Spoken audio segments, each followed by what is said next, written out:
Hello viewer, welcome to my channel Learn Physics.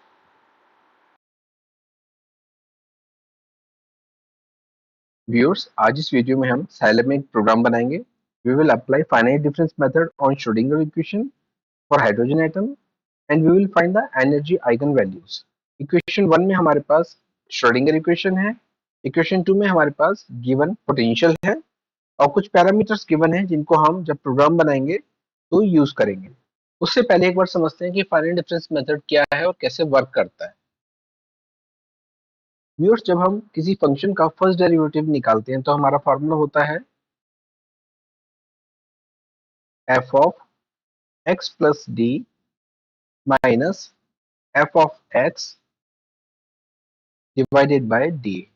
यहाँ पर D जो है वो एक्स का इंक्रीमेंट है, यानी जो एक्स की वैल्यूज में इंक्रीमेंट है वो डी है, या फिर आप कह सकते हैं कि एक्स की जो एडजेसेंट वैल्यूज हैं उनके बीच का जो सेपरेशन है वो डी है.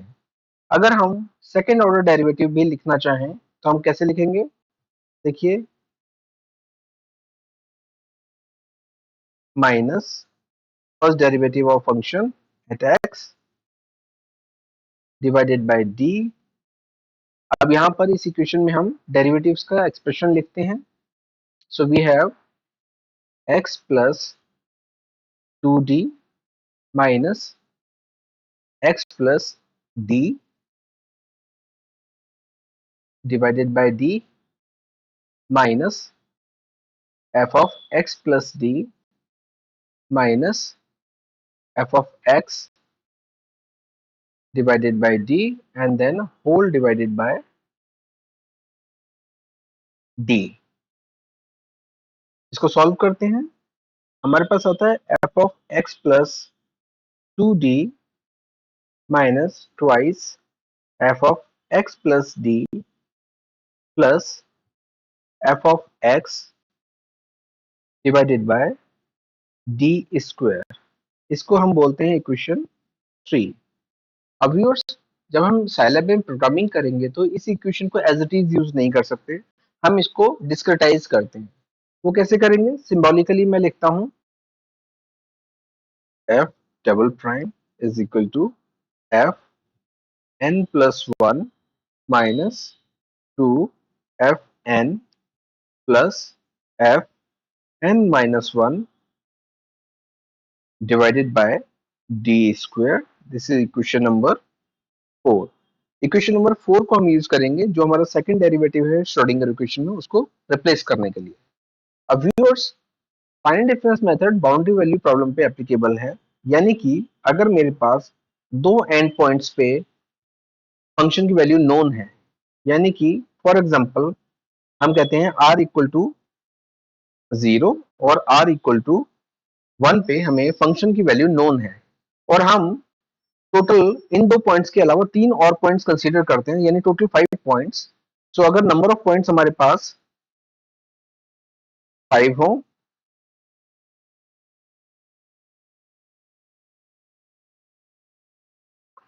और डिवीजन कितने होंगे? नंबर ऑफ डिवीजन होंगे हमारे पास n माइनस 1.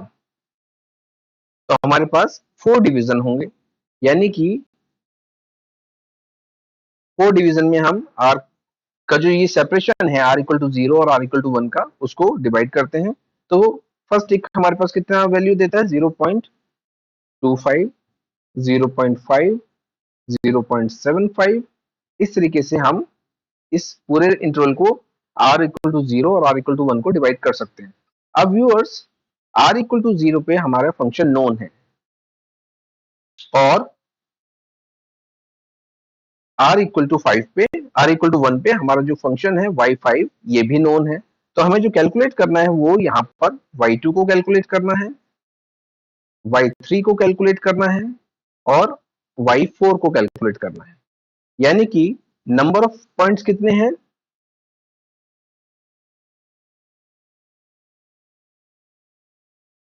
n है. नंबर ऑफ डिवीजन हमारे पास है वो n माइनस 1 है. और जिन पॉइंट्स पे हमें कैलकुलेट करना है number of points at which function is to be evaluated.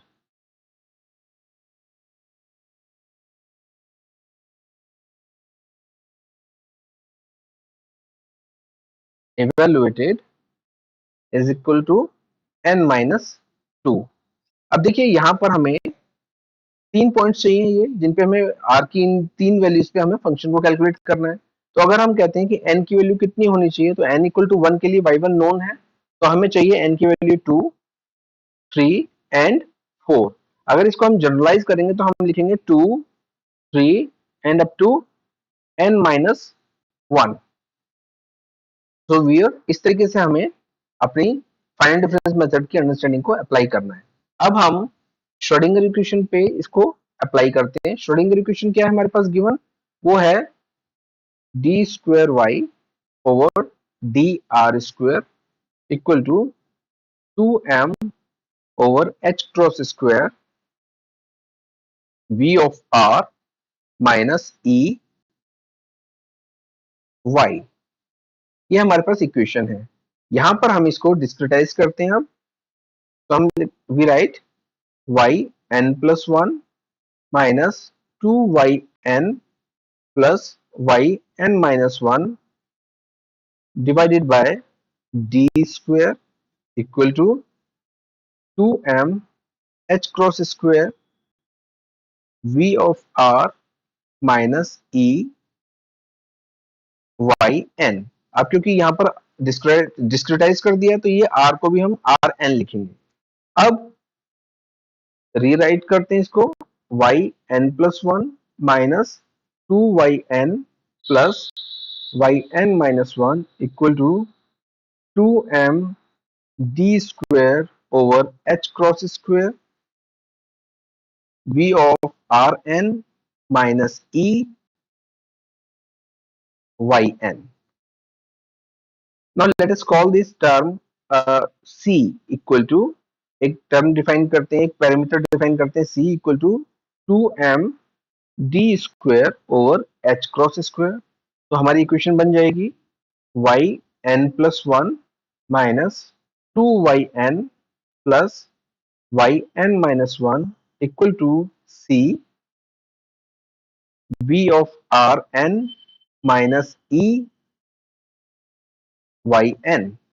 अब इसको रीअरेंज करते हैं y n plus 1 minus 2 plus c v of r N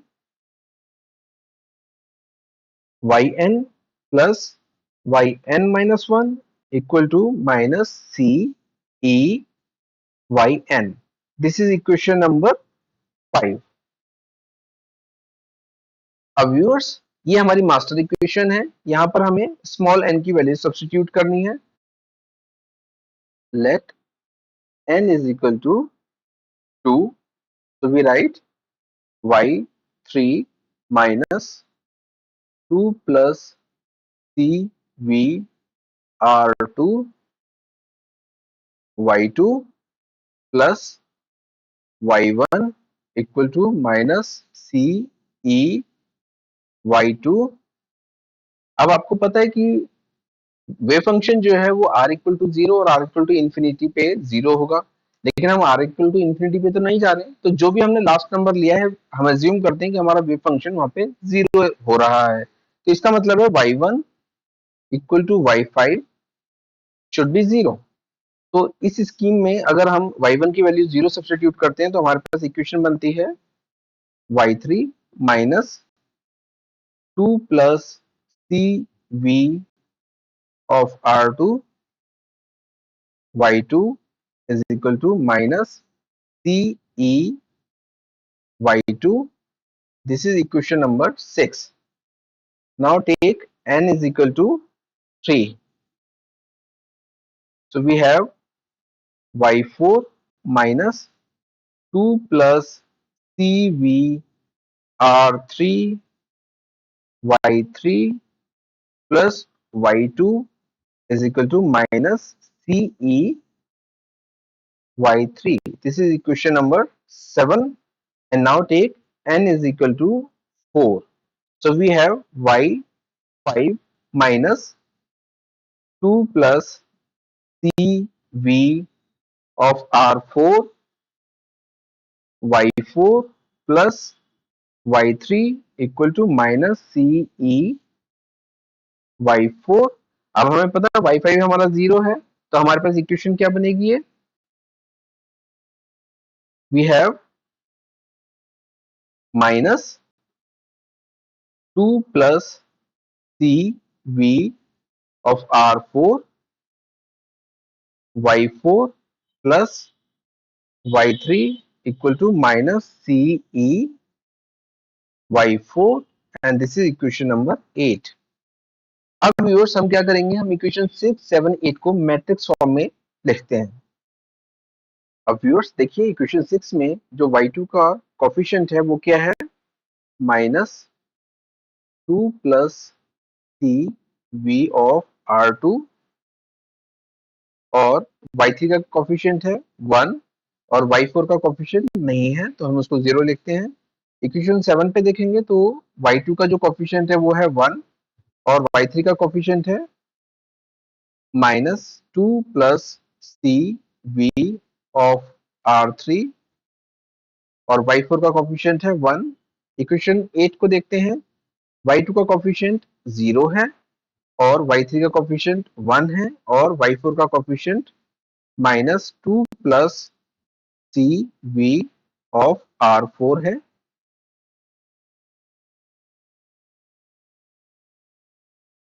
इसको मल्टीप्लाई करते हैं y वेक्टर से, वो हमारे पास होगा y2 y3 y4 equal to minus c e y2 y3 and y4.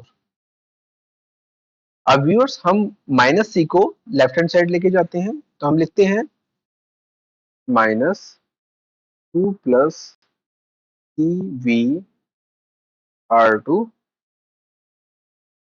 Minus 2 plus c v r3 minus 2 plus c v r4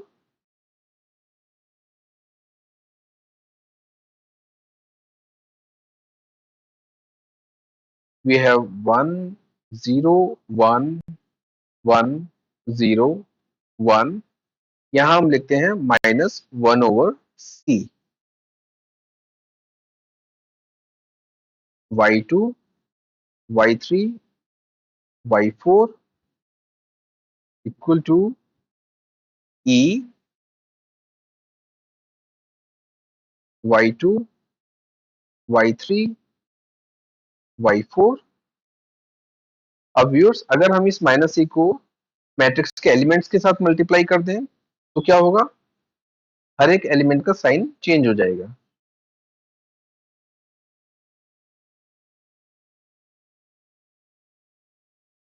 अब viewers this matrix divided by C, हम इसको बोलते हैं, इस पूरे टर्म को हम बोलते हैं viewers, let's call it H, and we call this column vector as psi. This is also psi, so we write this equation as H psi equal to E psi, and this is well known eigenvalue equation. अब viewers हमें क्या करना है Scilab में, हमें ये H matrix को ही generate करना है. एक बार अगर ये H मैट्रिक्स हमारे पास आ जाती है तो हम स्पेक कमांड को यूज करके इसकी आइगन वैल्यूज और आइगन वेक्टर दोनों निकाल सकते हैं. तो चलिए साइलैब में प्रोग्राम लिखते हैं और इस H मैट्रिक्स को हम जनरेट करते हैं. चलिए व्यूअर्स अब अपना प्रोग्राम लिखते हैं, पैरामीटर्स डिफाइन करते हैं. m is equal to 0.511 d6, h bar is equal to 1973, e is equal to 3.795. Then we have r0 is equal to 1 d minus 8, rn is equal to 40. Then we have r vector. R से पहले हम एक parameter लेते हैं n equal to 5. Then we have r vector r0 to rn, and we have n elements. D is equal to r2 minus r1. Then we have v is equal to minus e square divided by r. Then we have c is equal to 2m d square divided by h bar square. Now we define our matrix A is equal to zeros n minus 2 by n minus 2 for I is equal to 1 to n minus 3. We have a diagonal element set कर रहे हैं अभी हम 2 plus c multiply to v I plus 1 a I comma I plus 1. Of diagonal element set कर रहे हैं अभी हम I plus 1 comma I is equal to minus 1. Now we have the last element n minus 2 by n minus 2. This is equal to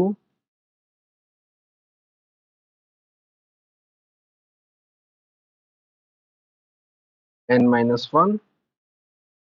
Then a is equal to a divided by c. Now we apply the spec command. Vec and e equal to spec a. E is equal to diag. अब e जो हमारी matrix है यहाँ पे वो एक n/2 order की एक मैट्रिक्स है जिसमें जो डायगोनल एलिमेंट्स हैं वो हमारी एनर्जी आइगन वैल्यूज है, तो हम उसको एक्सट्रैक्ट कर रहे हैं डायग कमांड से. For I is equal to 1 2 3,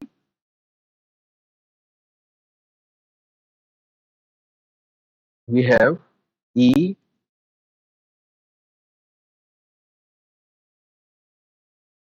and printf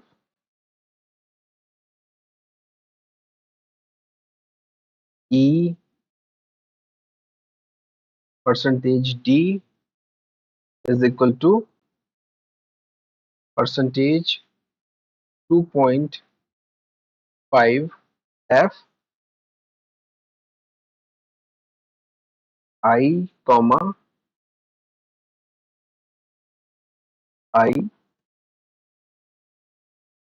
यहाँ हम यूनिट लिख देते हैं और अब इस कोड को यहाँ पर रन करते हैं.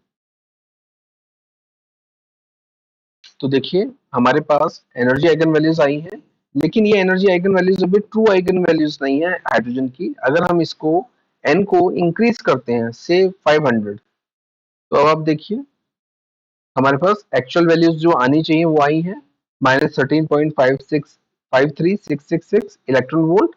उसी तरीके से फर्स्ट एक्साइटेड स्टेट और सेकंड एक्साइटेड स्टेट, हम चाहें तो फोर्थ एक्साइटेड स्टेट को भी डिस्प्ले कर सकते हैं. तो इस तरीके से हमारी एनर्जी आइगन वैल्यूज हम डिस्प्ले कर पा रहे हैं. और अब हम प्रोबेबिलिटी डेंसिटी वर्सेस आर को भी डिस्प्ले कर लेते हैं. वो हम कैसे करेंगे देखिए. For i is equal to 1 2 3,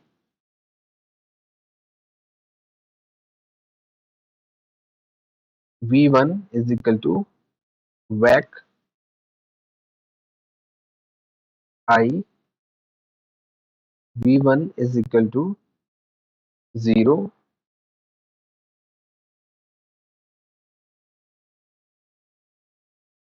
V1। अब हम इसको प्लॉट कर लेते हैं। प्लॉट 2D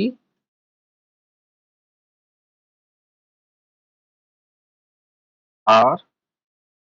हम शुरू के 250 एलिमेंट्स को ही प्लॉट करते हैं व्यूअर्स।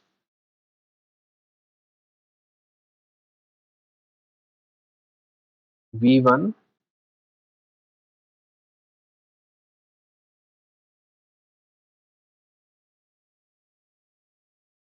स्क्वायर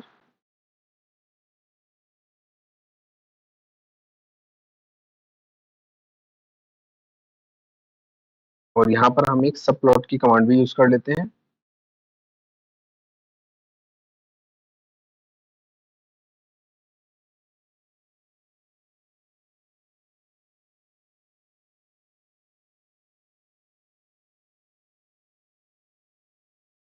देखिए प्रोबेबिलिटी डेंसिटी वर्सेस आर का प्लॉट हमारे पास आ गया। अब हम कुछ ग्राफिकल प्रॉपर्टीज को सेट कर लेते हैं। A is equal to GCA A dot thickness equal to 3 A dot box equal to double quotes में हम लिखेंगे on A dot children dot children dot thickness equal to 3। Then we write title, double quotes में हम लिखेंगे R versus probability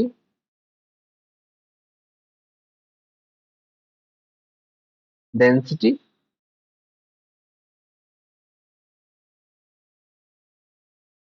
for n is equal to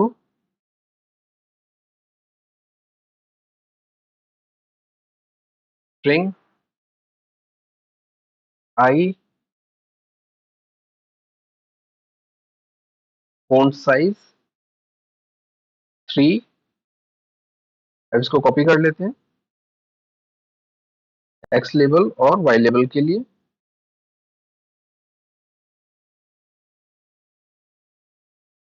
X level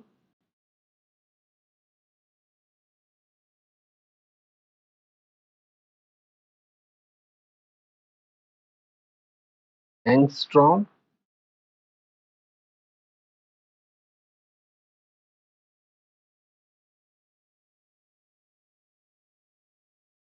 as call 1, font name 4।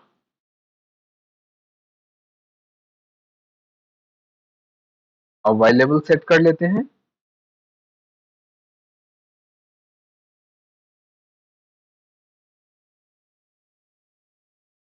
Probability density और अब इस code को run करते हैं। Viewers, इस तरीके से हम फाइनाइट डिफरेंस मेथड को यूज करके साइलैब में प्रोग्राम लिखकर हाइड्रोजन एटम की एनर्जी आइगन वैल्यूज कैलकुलेट कर सकते हैं और प्रोबेबिलिटी डेंसिटी को भी आर के साथ प्लॉट कर सकते हैं। व्यूअर्स, आज के वीडियो में इतना ही। उम्मीद करता हूँ कि वीडियो आपके लिए हेल्पफुल रहेगा। Thanks for watching this video. Please video को लाइक कीजिए, शेयर कीजिए और मेरे चैनल लर्न फिजिक्स को सब्सक्राइब कीजिए। Thank you.